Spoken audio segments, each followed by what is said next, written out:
This is a very weirdly formatted question. First of all, we might look at this, question 14, and see that it has a line reference. And so if we were just taking the test and going question by question, we might just like answer question 14 because we have a place to look, and it seems like a normal line reference question.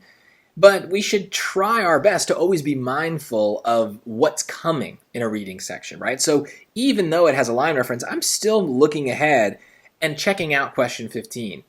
Because I know that sometimes they do this. They disguise something as like a standalone question, but it's really part of a pair.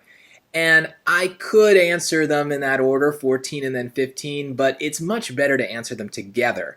It's just safer, okay? So the other weird thing, though, is that we still need one specific line that talks about the central idea of a paragraph.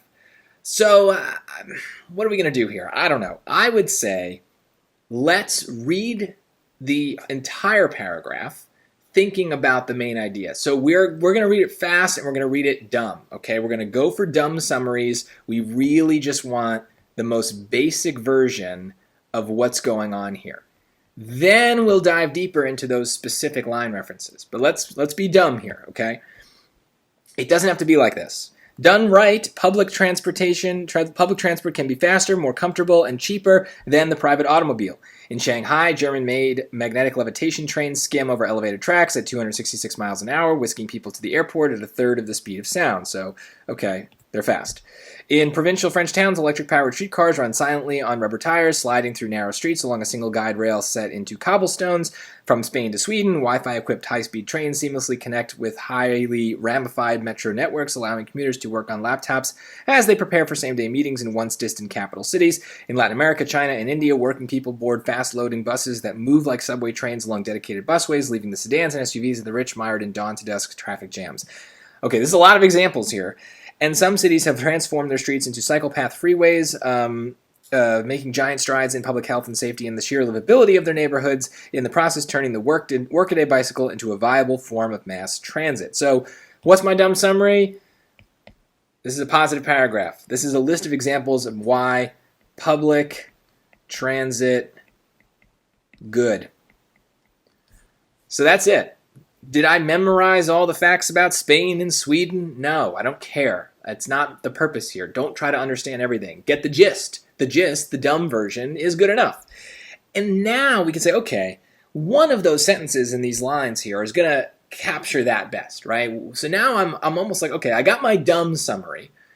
Let's see if we can get just a notch above that, right? Just the next kind of like the dumbest sentence that they give us that kind of captures that idea, right? And by dumb, I mean simple, right? We don't want things to get too complicated.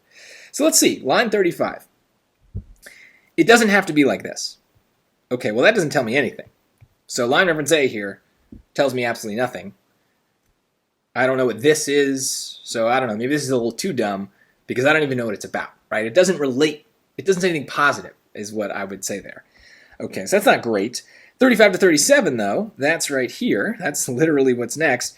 And this is where I highlight a lot of things. That bodes well. Done right, public transport can be faster, more comfortable, and cheaper than the private automobile. Well, yeah, awesome. That's kind of like a slightly better way of wording what I said. Public transit, good, right? They're getting more specific about why it's good, but they're not getting very, into it, right? They're just kind of still very topic sentence. So this is a favorite here. I would say that that's probably it, but let's see. Let's look at C and D. 37 to 40.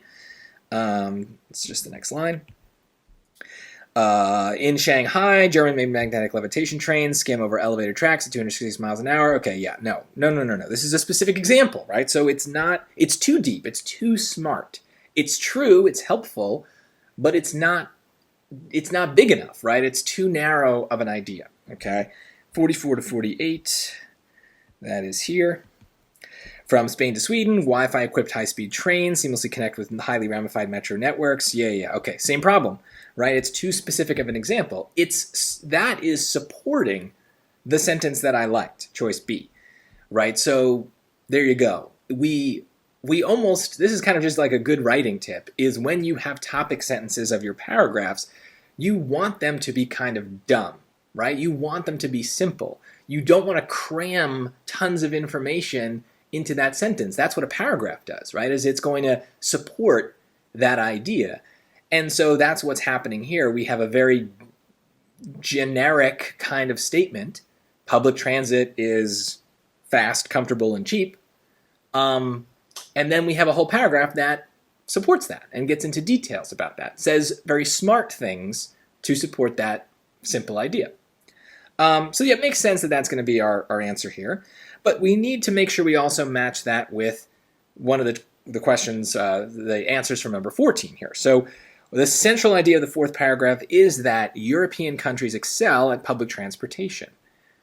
Well, I think that that is very tempting if we did question 14 without looking at 15. Because if we think about just like the sheer volume of stuff in that paragraph, right? The vast majority of it is about Europe, right? We see Spain, Sweden, there was stuff about France and Germany. So a lot of it, by volume, is about European countries being good at public transportation. But now that we've looked at question 15, we know that that's not really the point. The point is much simpler. Those are the examples, or some of the examples. And so, is the paragraph about European countries? No. The paragraph is about public transit, right? And so there we go. A difference between a simple idea, a dumb idea, and a more complex, smarter idea. It's kind of, that's what they're testing here. The smart stuff is helpful, but it's not the main point. B, some public transportation systems are superior to travel by private automobile. Well, okay. It's saying that public is good, right? Superior. The word some is interesting. I guess normally it weakens things, and so I guess that's good for us. It seems like it's a little equivocal, maybe saying that others, or implying that others are not superior, but the paragraph was all positive. But so far, there's really no problem with that choice. So I would just say, all right, let's leave it in and move on to C. Americans should mimic foreign public transportation systems when possible. Well, no, I never talked about Americans. It never talked about what we should do. These were entirely about what was good that's being done, right? So it's not about implementing that. These are just examples of what's already happening. So my strong word, my problem word here is should. We never had a should in that paragraph. D, much international public transportation is engineered for passengers to work while on board. Well, that's very specific. Notice how much smarter that choice sounds than my dumb summary of public transit good.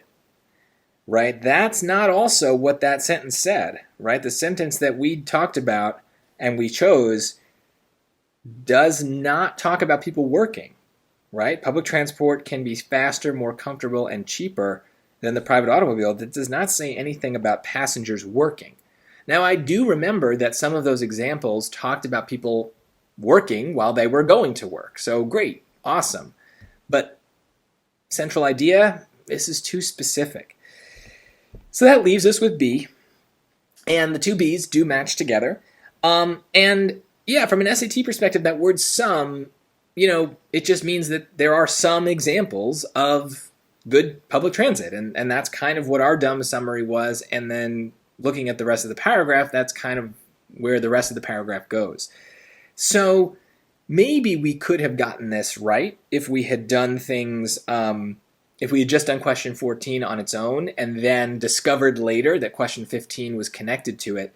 But I think it's much safer to always be kind of aware of where you are on the test and pay attention to the upcoming questions, because I do think that there are some traps here that people pick because they don't do these as a pair.